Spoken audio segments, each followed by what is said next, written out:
I am Minister Jamie Eatman, and I am on the rise. And I'd like to thank you all for joining me, and you too are on the rise. I'm beginning to get that together where I can actually tell people they're on the rise versus asking them. Because sometimes, there's a saying, you don't know what you don't know. And that is so very true. And as we go through this, I want to start us off not with the slideshow per se, but with this right here. And state of the affairs of economics. That's what we're going to be talking about today. It's hopefully going to be a good program, and let me change that to a great program. And let me get this straight here. I don't know if you all can hear me or not, but I'll have this together here in a moment. There I go. There I go. There I go. There I go. And that is the slide there in case I had a guess, but apparently I'm not going to at the moment. So we're going to change over a transition over to another set of slides. But meanwhile, let me go back to what I know. Go with what I know. Again, peace and blessings be unto you all. I'm Minister Jamie Eatman, and I want to thank you all for joining me. We're going to be talking about some interesting things today. I'm beginning to see, and not just on this program or because I'm doing it, I'm beginning to see that there's like a can that's been opened. And once you open something, it's out. And I see that's kind of what's going on with Black history. People thought it was a month. It was designated as being a month, but that month now, This is no wow. time to engage in the luxury of cooling off or to take the tranquilizing drug of gradualism. And I, for one, will join in with anyone, don't care what color you are, as long as you want to change this miserable condition that exists on this earth. Greetings. I am Minister Jamie Eatman, and I am on the rise. All right, that was what I was looking for a moment ago. Didn't find it, but there it is. There it is. There it is. Okay, today's program is you probably figured out is going to definitely be about Black history, and not just Black history as in Black history, but it's going to be about uh, some financial matters. As a matter of fact, as the title says there, the state of affairs, financial insight, and stewardship. Now, that alone, right there, would be a program just explaining what those words there mean. I want to thank Tracy Eatman for joining me. Peace and blessings be unto you, my sister. So when I look at those words there, as I say, that would be a program within itself. But I'm just going to break it down real quickly as we move forward. The state of affairs. Anytime you're talking about the state of affairs of something, you want to know what it is, where it is, and how it's doing at this point. Peace and blessings be unto you, Lady Antoinette. Thank you for joining me, my dear wife. Okay, so when we look at a state of affairs, it's what's going on. People can leave home. I left home. I left Utah, Alabama, a little small place. When I left Utah, I didn't even know what Utah really was because I grew up in Union, and Union was my world. But when I went into the military and came back, I saw a little bit more of Utah. But I went there recently, and they are doing some great things there. The state of affairs in Utah has drastically improved. So when I use the term state of affairs, that's the way I'm referring to it. But everything we deal with and know of has a state of affairs. So when I just made reference to Black history, the things that we're going to go over isn't because of Black history, it's because of history. And this is the way history should be, not because it's Black history, but because it's relevant history. So when it's relevant history, no one feels obligated to talk about it for a month or even should question how long you talk about it. But I know there's some people who's going to feel uncomfortable with what's about to be discussed here. And you know what? The truth be told, I don't blame them. I probably would too. But as I get into the program and get started here, hopefully you'll feel a little bit more comfortable when you kind of get a feel for where I'm going. Um, I'm kind of going to be all over the place, but I don't have but a little time, so I can't be with too much, but so much all over the place. So I want to begin with a slideshow, and I put it together here, and let me add it to the stage. And I think my background's a little busy, so I'm gonna change that because I really want you all to get what I'm trying to get across to you here. Okay, there we go. That's a lot better. Okay, so as we look at this slideshow, it starts off just as I stated earlier, state of affairs. We're talking about economics. Now, you notice I just mentioned to you about Black history and how it's ongoing. So, when you talk about economics, it's kind of hard to get around talking about what? History. Economics. In the United States, you have communities of people. I use that word for a reason. You have communities of people, and the various communities. When you talk about economics, it impacts them a little bit differently. So, as I made reference to Utah being a city where I was from, I live in Fayetteville. I didn't address the state of affairs for Fayetteville, but because we're going to talk about economics here, I'm going to kind of do it from a perspective that I'm going to address economic as it pertains to people in general, and more specifically to certain people. Think it's four communities it was broken down to. And just so you know, this isn't something I did a whole lot of research on. I literally just went out and found the information. There's others that did the statistical data and so forth. When people want to dismiss you or question what you have to say, that's the first thing they want to question is your data.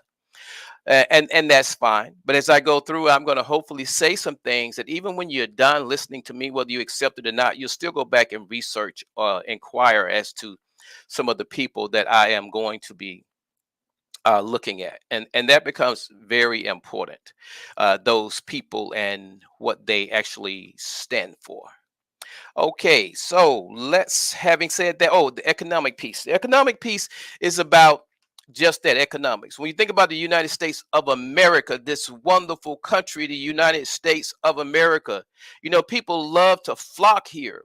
People that live here are proud to be here. I mean, that's all races, that's all people, that's all communities.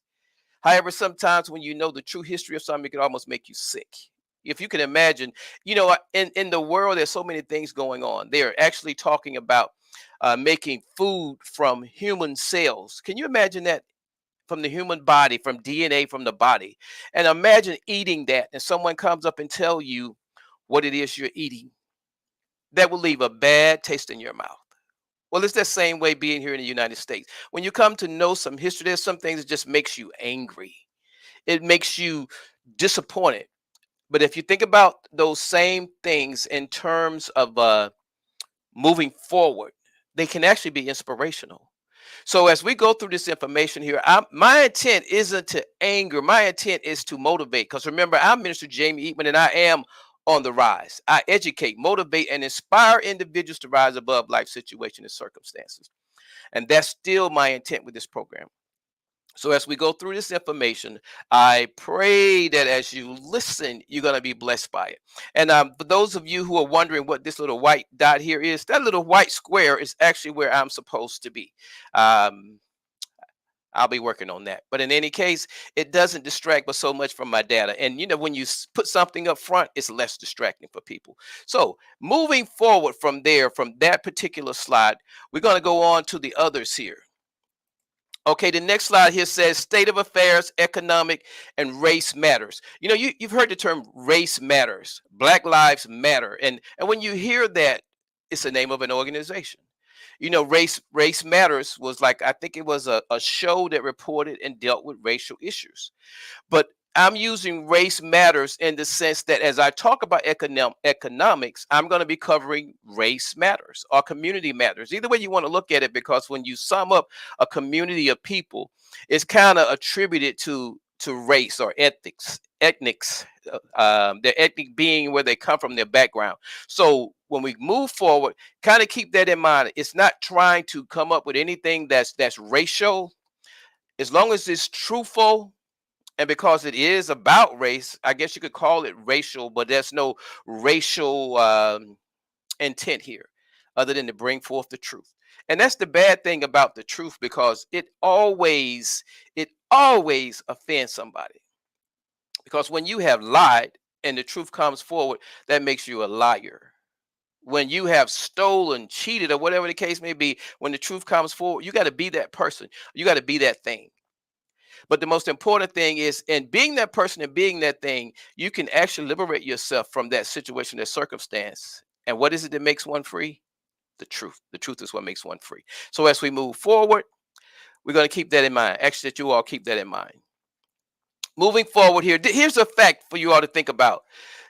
Economics, there is 1.3 trillion that is said to be the gross national income of black people. Can you imagine that? 1.3 trillions. How often do you hear trillions other than when they're talking about the debt? When they're talking about debt, that's the only time you usually hear the word trillions. But we're going to use that tonight because I want to go someplace with something here.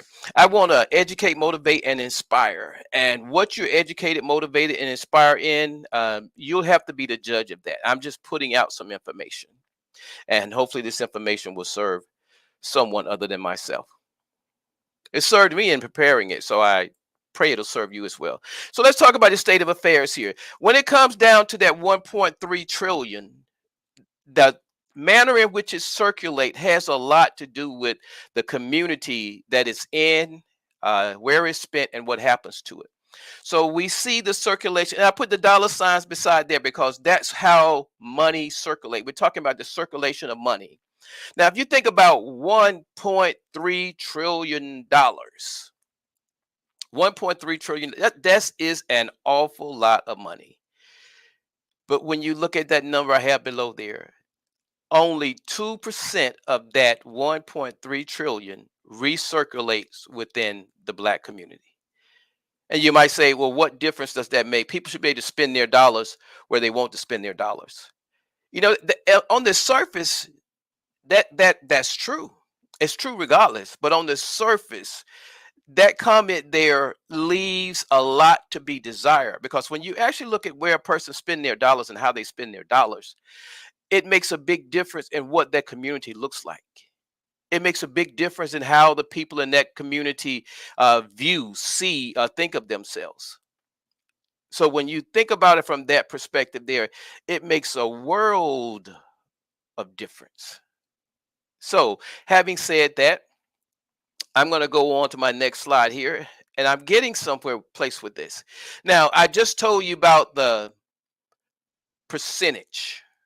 So let's move on from the actual numbers. And I didn't get into the percentage for the other communities because this is really about inspiring the black community. And the reason I chose the black community is because if you can look at it, I'm black. But that's not the sole reason.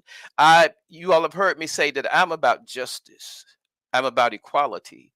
And when I look at the state of affairs, the issue with where we spend our money, the issue with how much money circulates within the various communities, because has a lot of sub layers. It's those sub layers that inspired me to be here, giving this presentation that I'm giving. So not only is it true, not only is it pertain to race, it pertains to economics. And if a person, I'll quote Dr. King, he who gets behind in a race must forever remain behind or run faster than the man in front. This portion here isn't one of those things that someone can sort of want to diminish my voice because I'm saying something that's racial. No, I'm saying something that's factual. I'm saying something that's statistical. And if you listen to the facts and look at the statistics and hopefully kind of see yourself in this process, you'll begin to understand where I'm going with this. So when we look at the community statistics here, it says here that in the black community, going back to the dollar circulating, they circulate one time, and it's actually had one time in 6 hours. Now, just so we know that if someone wanted to challenge this, or they may have read one article, because I read a couple of places, and one place specifically pointed out that it was kind of hard to get this type data because neither the Treasury nor they mentioned another group that really deals with finance, but neither one of them collects it based on a racial profile. But because the person gave me the data on all of these groups, it's almost like when you take a test, they tell you there's a margin of error. So regardless of what the margin of error is, if the statistics prove true, then think of it in that sense. There is a disproportion, and this will give you a pretty good picture of what that disproportion might look like. So one, the dollar circulates in the black community one time. 6 hours. Can you imagine that? 6 hours. I could probably imagine it because I can remember a time when people I can remember coming up, my uncles and things when they actually got paid. They got their sons. It's Friday night and I just got paid. The club, wherever you're going, people get that check and Friday and they go out and have a great time, and come Sunday or Monday, their money was gone. But that's not the portion that I'm wanting you to see. What I'm wanting you to see is this. It says one time. So if that one time proved to be the person going to the bar, and it might not even have been a black bar. This is what they're actually alluding to. When the person goes and buy groceries, that's a necessity, but it's still where you spend your money. And if that person, you got paid on Friday and they went shopping Saturday morning, a large portion of that might go toward that. Or the other portion, the bills, the utilities. You all know how it is. The things that cause people to get two jobs. Those are the type things there that we're talking about. And even with those two jobs, the money that's normally made is still leaving the community. So in other words, there isn't a whole lot we're doing in our community with our money. Now, let's look at the Latinos. The Latinos, it says that it circulates 6 times within their community. What that means is somebody there is doing something for the community, that the money that's being brought into the community, some of it is being used to support a business within that community. And that makes sense. If you think about a lot of the people, when you look at the labor that's going on now, you find that when you go out to get a job, people always look at who we're going to pay the best salary to, who's going to work the hardest, or even, just who is the most prepared. When people start to work with an intent and they work purposefully, they begin to begin to make things happen for themselves. And why am I saying that? I'm not implying that black people don't do that because of the time, the 6 hours in the black community are the one time in the black community compared to the 6 time in the Latino community. But what I am pointing out is it leaves room for some space for some growth. And I'm just giving statistics now. So when we actually get into this a little bit more and talk about some of the things that can be done, we can actually change some things overnight. Believe it or not, you can statistically change things overnight. I don't know if you all remember, but the Montgomery boycott was when they didn't want to ride the buses. Those people didn't care whether we rode buses or not, but the problem was it hurt their wallet. When it comes to people, they may not hear your words, they may not hear your lips. But trust me, it has already been proven that the dollar speaks far louder than you and I can or ever will. So because individuals are inclined to listen to that dollar, we need to know how to speak. So when people look at these statistics here, the last person they're going to be listening to is the one I have up top. It's the black community.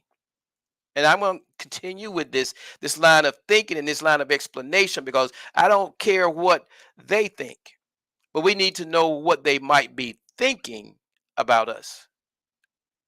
And there's a reason that we may be going through some things, which might inspire us to look at trying to change some things.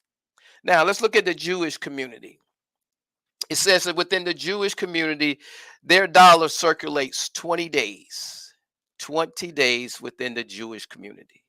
And when you think about the Jewish community, you see and hear about them a lot on the news. You don't see as many of them as you do this next community. But when you hear them, they're always in something with management or complaining. I was watching a video about what was it?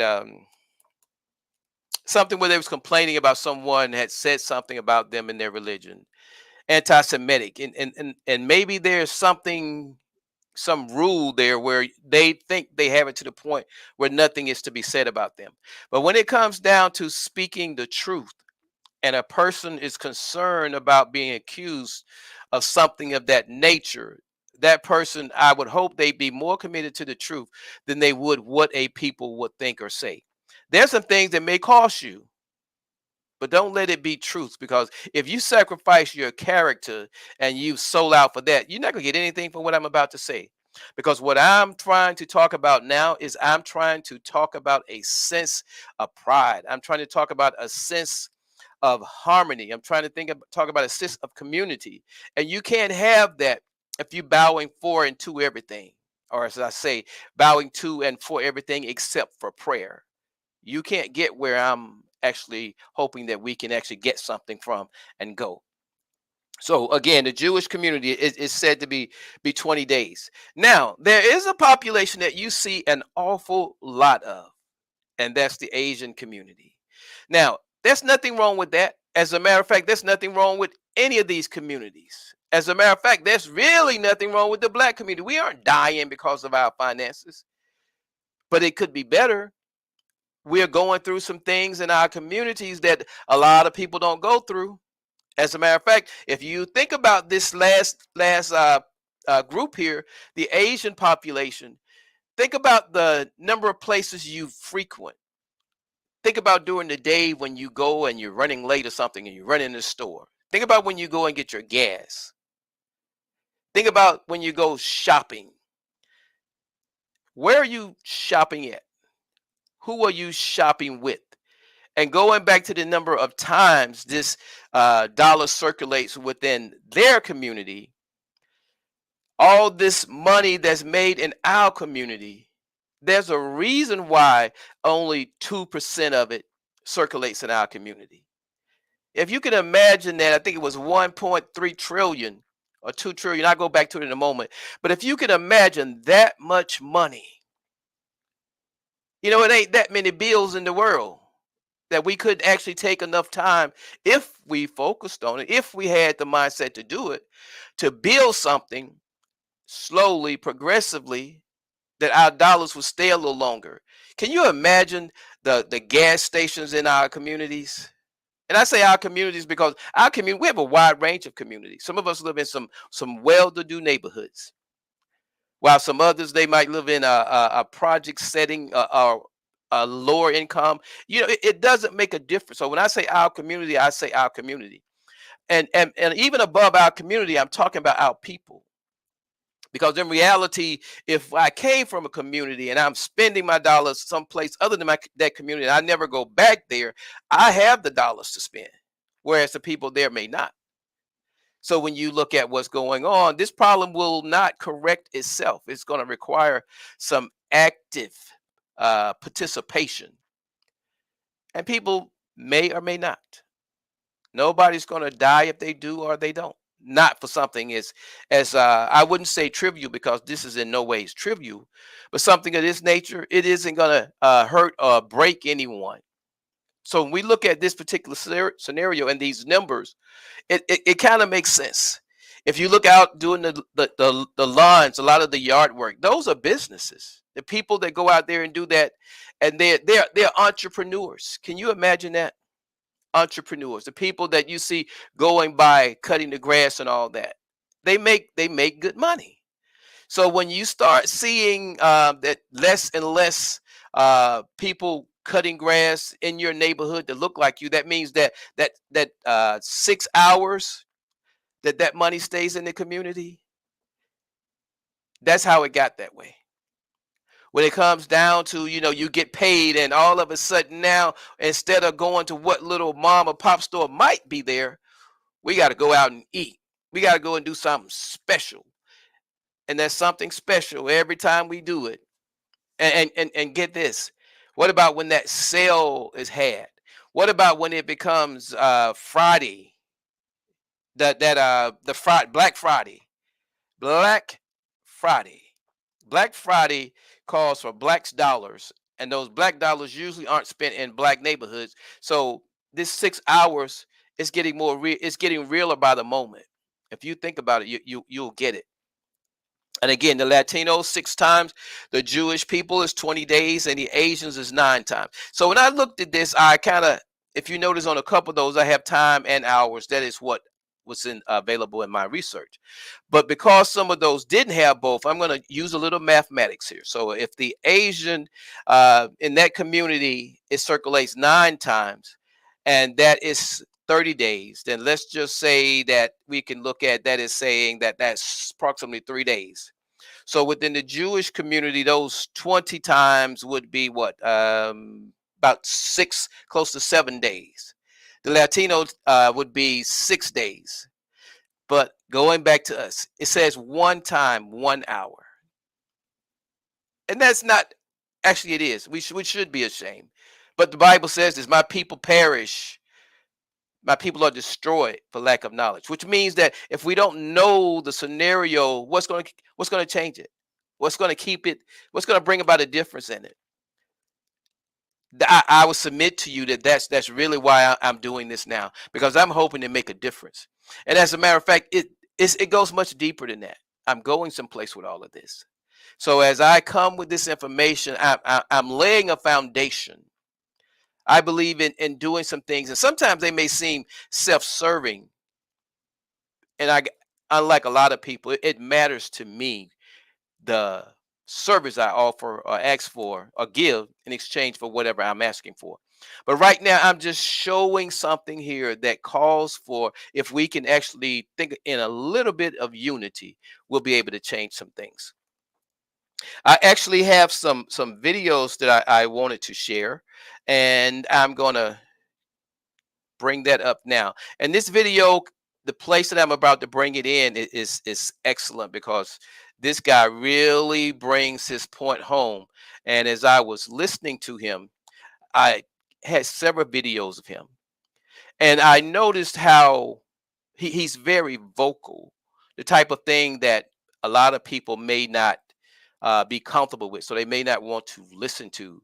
But when it comes down to getting your point across, it's very important that we're able to do so. And this is the video. Billion people today, 30 billion, Indeed. excuse me, 2 trillion. We spend $30 billion on hair, $2 billion on Jordans, $4 billion on liquor, 800 million on chicken, turkey, beef, and pork. So if that's your argument, what the hell's stopping us from doing that? I stand in that. But you see what I'm saying? What's stopping us from doing it now? I stand in that. So we can't go back 55 years and say Dr. King traps us, because you're free to do it now. True. And we choose not to. We won't. Because most black people don't have a problem with oppression. Our issue is the position white power has given us in the hierarchy of oppression. Well, so we go in there acting like we want to fight for change, but the minute we get a better job or better position, we no longer fight, and we join the power structure, aka Al Sharpton, aka Jesse Jackson. Can I ask you this? Do you think that there was some level of regret on his approach, especially, given his last speech before his assassination, and him saying to some degree, I've led you down, I probably led you guys down a wrong path. Do you think that there was some level of regret on his approach? And maybe Every he would have leader wished is going to have some level of regret. I'm going to have it. Garvey had it. King had it. We're going to have it. But let me give you this piece, because I think this will be going. After Malcolm is assassinated, February 21st, 1965, Dr. King goes to Jamaica to visit the Garveyites. He goes to the land of Marcus Garvey. He visits the grave. He credits Garvey as being one of the greatest of all time. He comes back, he starts speaking like Malcolm. Different, yes, indeed. Dr. King wasn't assassinated for integration. He was assassinated for economic revolution. Yes. Right. Why did they kill Dr. King in Memphis? Dr. King had to die in Memphis because the next week, where was he headed? Washington, D.C. to lead what? Breadbasket campaign. He was taking poor Americans to the nation's capital, and no one was going to leave until everybody had a house and a job. It was economic revolution. He would have embarrassed the American government, and that's why he died. He died for economic revolution, not civil rights. He started, but they only give you civil rights, King. And they never give you economic revolution. They give you the turn your cheek, King, as opposed to the one that started. Show me a speech where Dr. King said we shouldn't have our own communities. Show me a speech where Dr. King said we shouldn't have our own schools. Show me a speech where Dr. King ever said black America shouldn't have its own independent infrastructure. He never said that. We put that on him because we don't want to take responsibility for the fact that we the ones who broke his dream and turned it into a nightmare. Now, my brother makes a powerful point, breaking the dream and turning it into a nightmare. And it's interesting when we get to a point we have to be able to say we, because oftentimes I didn't know isn't acceptable When something happens like that, you have to be a part of it. I often find myself when I think about my ancestors, I think about every name that they have been called throughout history. And I shouldn't say they, I should say we, that we have been called throughout history. In my heart, in my spirit, I embrace all those names because I couldn't have gotten where I am today without them. But they achieve what they achieve because, believe it or not, their ignorance might have been far greater than ours. But as we move forward, we rise. And as we begin to rise, we should be doing something that's indicative of our rise. And when we're able to do something that's indicative of our rise, it makes a difference. And when we start to make a difference equate to change. I'm talking about something here that's really not, in most people's eyes, a terrible negative. Because we can justify, we can talk about what was done. We can bring up the conversations concerning reparation, which hasn't been given and may never will. But at the same time, there's still some things that we can do, that we need to do. And if ever we get the mindset to do it, it will get done.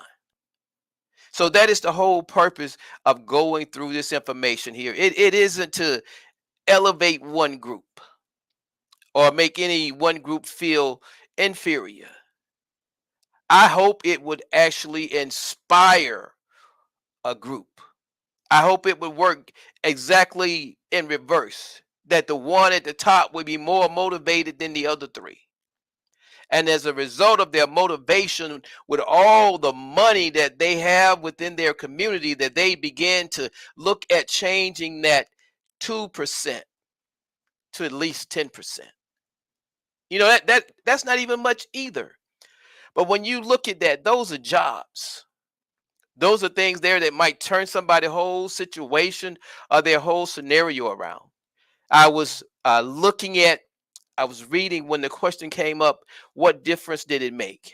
I was listening to a debate. It was James Baldwin, and he was debating at a white college with white students. And they asked some very significant questions. But the question that they asked was interesting because their question was, had the Negro or African American held the United States back as far as prosperity goes? Now, when you listen to that question, it being asked in that time frame, there's nothing literally that you can do about it. But that's a very important question because it's one we should be asking today. Let's reverse it. Has the United States held the African American down as a result of the time that he has been here? Now, when you think about that one, the answer becomes clear. So when you think about what information I'm giving you, it sort of empowers you. It at least challenges you. It brings you face to face with yourself, if nobody else. And that becomes important because if change is going to come about, change has to be brought about. And somebody, believe it or not, has to do it. The comment that was brought up in that video, as eloquently and as forceful and assertive as my brother was, that someone asked him, instead of hearing him, they came back, well, do you think he had regrets?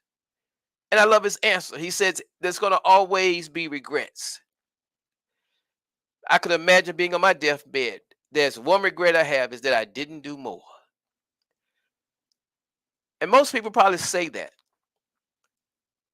But if we could actually, as they say, pour it all out here, pour it all out now, do it all while we can. That was a song I used to love. That song I still love. May the work that I'm done speak for me. That song, may the work that I've done speak for me. When I can't say or do no more, may the work that I've done speak for me. How many of us could make a request like that? Well, we still have time. There's still, today has so many hours left in it. and tomorrow has so many more if you see it. But there's some things that can be done, and we need to be about doing them. I have a couple more slides. The state of affairs, as I'm talking about now, this is statistical data. It represents situations. They're telling you what the situation is. And when it comes down to why it is that way, there's been studies done. I love this. There's a lady, Maggie Anderson. I referred to her in last week's program, and she did a study, and she also she was a guest. She spoke on TED's Talk, and she spoke concerning some of the findings that she observed. She and her husband set out for a year, they set out to buy black. They set out to support black.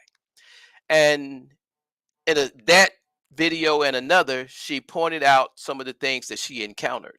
And some of the things that she encountered are some of the things that we're going to encounter today if we attempt to turn that around. But there's a saying that, everything only lasts. Weeping may endure for a night, but joy comes in the morning. If we work at turning things around, if we set our heart to it, we set our mind to it, then we can do it.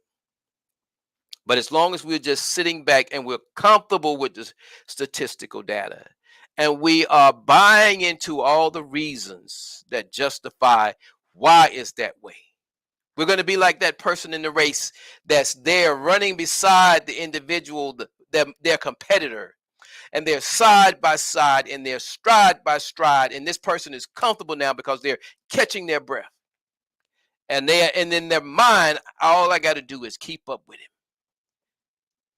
That's a defeated mindset, because if the objective is to win, when they cross the line, even if that person crossed the line first, he's already lost because the other person was one lap ahead of him. He who gets behind in a race must forever remain behind or run faster than the man in front. With the information I'm giving you now, it ain't even about a racing against any of those communities. Let's go back and look at them again. We're not racing against the Latinos. We're not racing against the Jews. We're not racing against the Asians. We're trying to run the best race we can. And if we're ever going to be in a position to do that, it's going to require a commitment to do so. It's going to require a commitment to do so. If you notice in that video, they made mention of something that Dr. King said. Excuse me. And I'm going to go back to that for a moment, because as I speak to you, there's some things in my mind that are speaking to me. So when you look at the fact that Dr. King made a comment about a house burning, he made the comment to, I think it was Harry Belafonte. I have that, and I'm going to play it for you. But I want to point something out to you. When it comes down to something burning, it creates a sense of urgency. Either you perish in the fire or God intervenes. But in order for God to intervene, it has to be some things that would help him in the intervention process, because it says, if my people who are called by my name shall humble themselves and pray and turn from their wicked ways and seek my face, then will he hear from heaven. If we actually thought about what I'm saying to you now, these are the type of things here that calls for harmony. The things that normally equate to fruits of the Spirit. One of the biggest things we've been, and why we probably learned to sing the spiritual so well, was because we have been a people that have been long suffering. We have suffered long, and we have suffered much. Greetings, Keisha. Peace and blessings be unto you. And our suffering, it's about time that it paid off. As a matter of fact, it's already paid off. If you look at the progress we've come, I was sharing with my wife about, when people look at us as a people and they look at the state we're in, even with these statistics I'm giving you now, some would be proud of those statistics because the longer they've lived, the more progress they've seen. But even in the marathons, in the race, the Olympics, there's a torch. And as they pass that torch around, there's somebody that takes that torch for the next leg. And that torch is still in existence. That torch still has a fire. But the reality becomes, are we willing to carry it? Because see, when it comes down to running the race, remember, he who gets behind in a race, some of us don't mind being behind. Some of us don't know that we are being behind. And for some of us, it don't matter. And believe it or not, that fits all of us one point or another in our lives. Because there's a saying, you can't lead someone where you won't go, and you can't teach what you don't know. So when we look at history and historically, there's some things that we didn't know. There's some things we're coming into the knowledge of. I was listening to a video about Minister Farrakhan speaking concerning Anwar Sadat. I think I'm saying his name right. As I listened to that man talk about him, and the next thing came up was a video of his last speech. It almost brought tears to my eyes listening to him. He was a man of color. As he spoke concerning the United Nation. He spoke concerning some things, and he didn't even call it racism. He just spoke. And because I'm able to discern what I heard, I was moved in my thinking. I was moved in my feeling. I was motivated. Even with this program I'm giving right now, I was motivated all the more to do it. Probably to speak with a little bit more conviction. But that's what it's going to take. The more informed we become, the more prepared we are to take on the challenges that lay before us. I didn't say ahead of us. I said before us. Going on here, I had to point out these things here. In life, you will be presented with opportunities. Opportunities and occasions, they're one and the same in all actuality. The occasion to do something is like someone sends you an invite and they ask you to RSVP. If you're not going or you're undecided, you don't RSVP. And you may call at the last moment and the person canceled. Well, I didn't have enough people, and you were the deciding person. Or you may decide, you might have been one that actually you did RSVP because that was the thing to do. That was the place to be. But when it came down to coming through, you didn't show up. So the person's now telling you about how many people didn't come. And you're only one, but you're the one that you got to live with what you did or did not do. So when opportunity and occasions present themselves, it calls for a decision, not an action, but a decision. God made us creatures of choice. And the first thing that we have to do is be able to decide, make a choice. And when you've made a choice, the opportunity is there. And it is an occasion.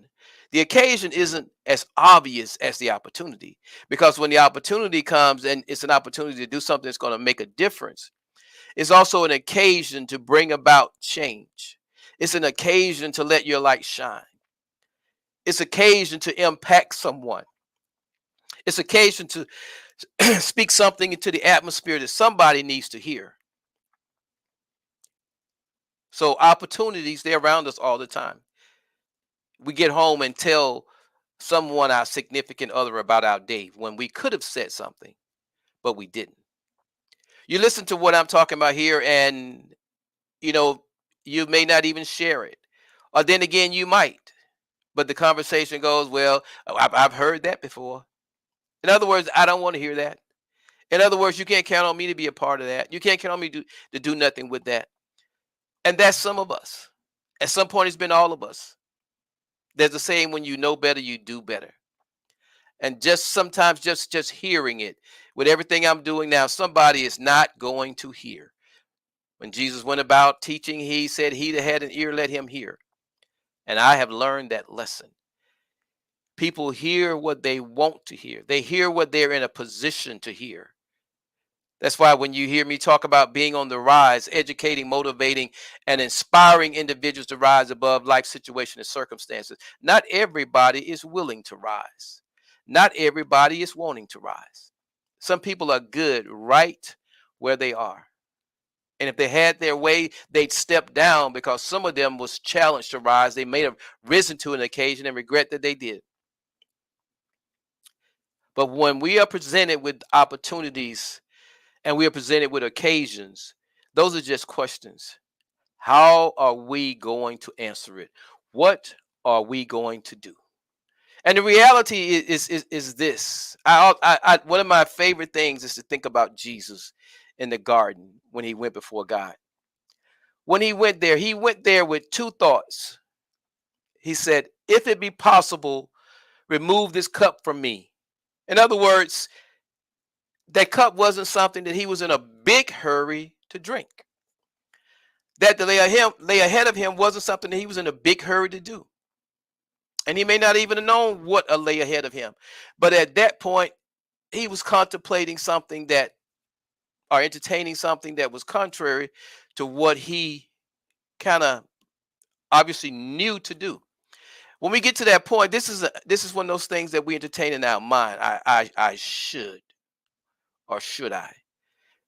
You can only do that when something inside of you is beckoning you to do. Now, whether you do it or not is up to you. But we need to know that whenever something comes to our mind like that, where that conversation comes up, there's two entities or two voices we're entertaining. And if we know anything about spiritual warfare, sometimes it's the enemy and sometimes it's God.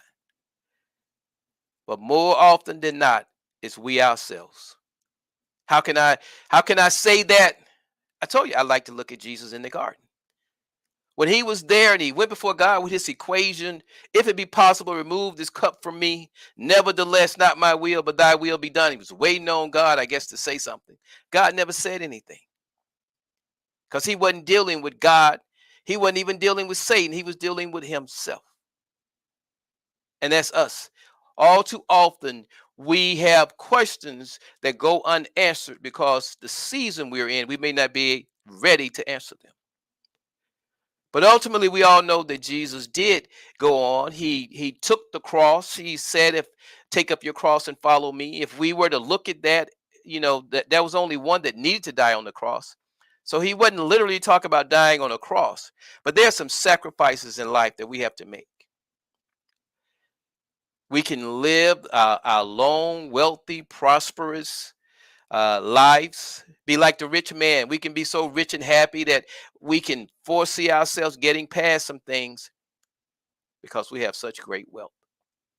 And there are other people that are born into this world and they see themselves and they are fighting, and they will fight you if you get in the way. Not because that you're their enemy, but because you stand between that right thing that they're fighting for and the objective. And you may not intend to do it. Sometimes, just that no activity puts us in the way of people that are active sometimes. You all have heard me say lead, follow, or get the hell out of the way. There are more people in the way than those that are leading.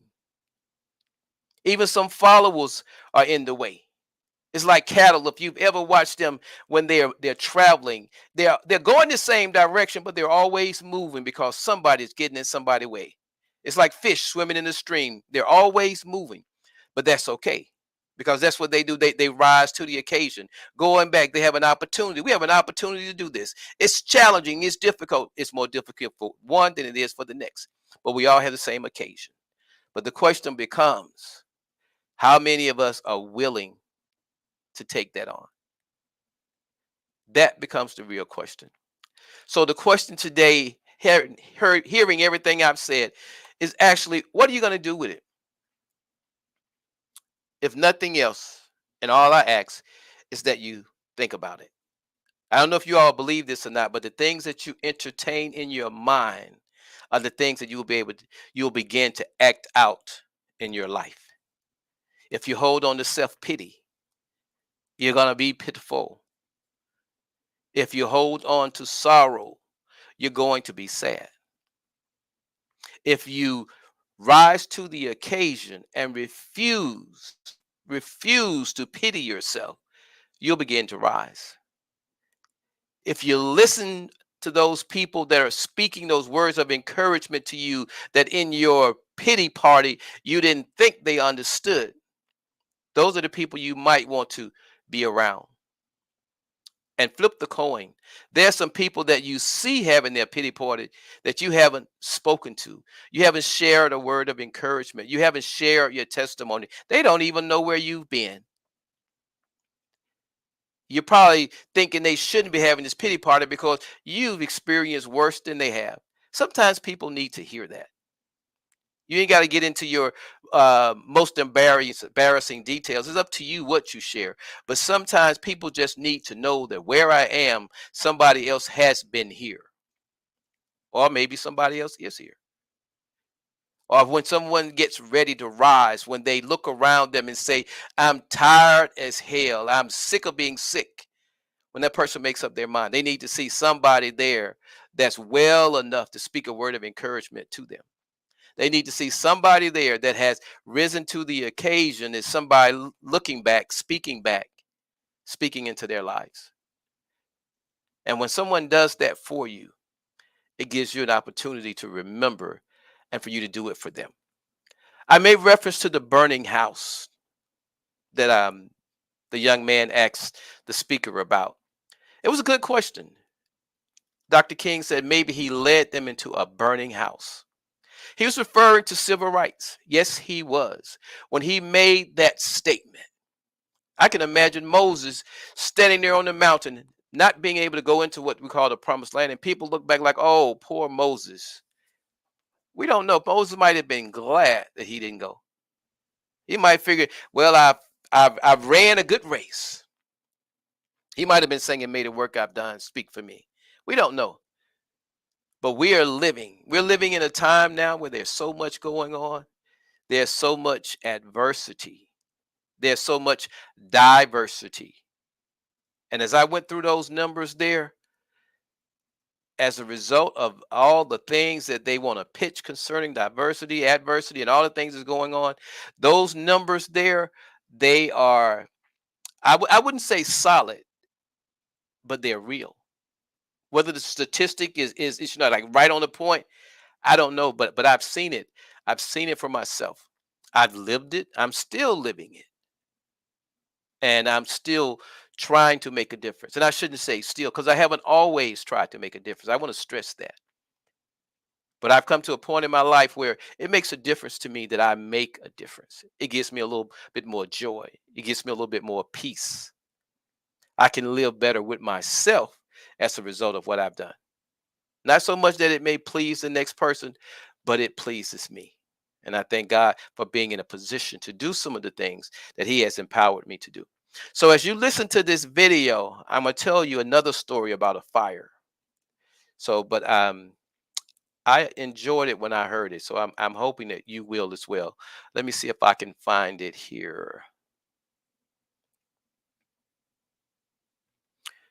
It was one that we should keep in mind. Here it is, burning house. He ever said to me 5 days, as a matter of fact, before he was murdered, he was at my home. We had just finished a strategy meeting on the Poor People's Campaign. And he seemed quite agitated after what we thought was a very successful gathering and discussion. And he said to me, I said, what's the matter, Martin? You seem very agitated. He said, well, I am. Because I've come upon a thought that I don't know how to deal with at this moment. I said, well, what is it? He said, we fought long for integration. It looks like we're going to get it. I think we get the laws. He says, but I'm afraid that I've come upon something I don't know quite what to do with. I'm afraid that we're integrating into a burning house. And when we asked for further clarification, Andy Young was with me at that time, my wife, others. He said, America's lost whatever little moral vision it had. Its moral sense has run away from the nation. And a nation that is not governed by morality and moral principles is a nation that's headed for an abyss.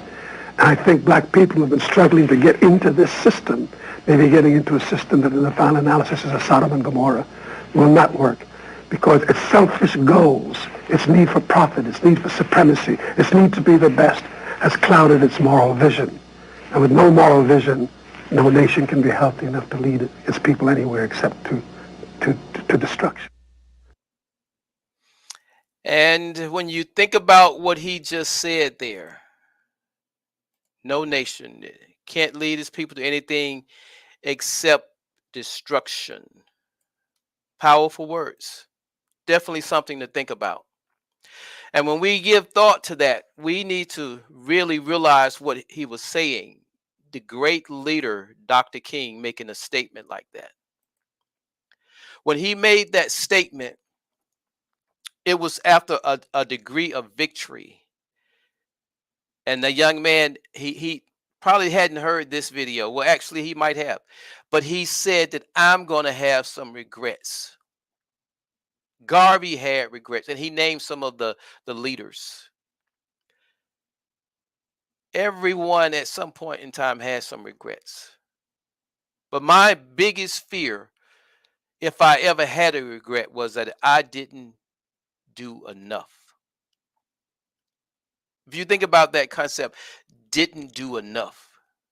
That's a servant's mindset. That's a servant heart. We look at our so-called Christian country and our so-called faith community, even we as so-called Christians or whatever our religion might be, we see ourselves as being in a certain place. But many of us come up lacking. And there will be times when that will occur. But when we get to the point where we become desensitized, that we don't mind coming up lacking because that's me. This is who I am. Or someone else tell you, oh, they ain't no better, they ain't done no better. Or you can actually justify, I ain't the first person that's done this. That's how we become immoral. That fire that Dr. King, that he was alluding to about leading the people into a house on fire. Everybody runs to this nest. Malcolm X said it differently. Malcolm X said that the rooster has finally come home to roost, or something along those lines. But he was referring to the wicked, the deeds of this United States coming home to do them now on their own people. And what am I saying? You know, there's always been the question of integration, segregation. You've had a Malcolm X talking segregation. You had a Dr. King talking integration. But there comes a point in our lives where it needs to be neither integration nor segregation. It needs to be righteousness. It needs to be just. And when we get to that point, we alleviate Dr. King's fears that he expressed, because he had a concern about leading the people in this country and leading them to a point where they might look for something from a country that's burning, a house that's burning. The house that's burning isn't about the house. The house that's burning is about God. It's about righteousness. He spoke of the morality of the country. Everything in life begins with the individual. Even in the religious community, you talk about the body of Christ, but it quickly tells you it's made up of many members. And it's what those members do as members that determines the effectiveness of the body. So as I have been entertaining some thoughts and some things that God may have put in my heart to do, I'm going to share them with you, and I'm going to move toward that. And I'll let you know when I get to it. But right now, I'm just imparting what he's given me. I told you I was going to tell you about another fire. There's a story Napoleon Hill tells about a commander that took his soldiers to a battle that they were not supposed to win. And this man knew that some of them were scared. And it says that when they reached the shore and they went to the shore, and they might have wanted to go and put up a fight and return back to that ship. But it says he burned the ship. And he told them that you will either win or you will perish. You will either win or you will perish.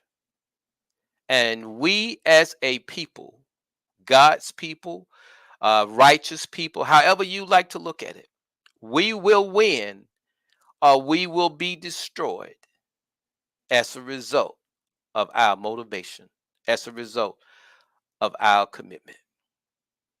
I just want to share this line with you. I was writing something and I couldn't get it. It's still not up yet, but it just said this: every day presents us both with an occasion and an opportunity to rise. If we take the opportunity to rise to the occasion, we are that much closer to success. And as we continue to rise above life situation and circumstances, education, motivation, and inspiration causes us to think in terms of possibilities and increase our chance of probability. We are never too high to learn and never too low to teach. We rise and elevate. We elevate and rise. We are on the rise. This is a statement pertaining to the rise movement, on the rise movement. Don't have to ask anyone to join. Don't have to ask anyone to be. Don't have to ask anyone to do. They're already doing. Those who are doing will continue to do. It's those who are not. As we continue to do what we are called to do, we will encounter those who will educate, motivate, and inspire us.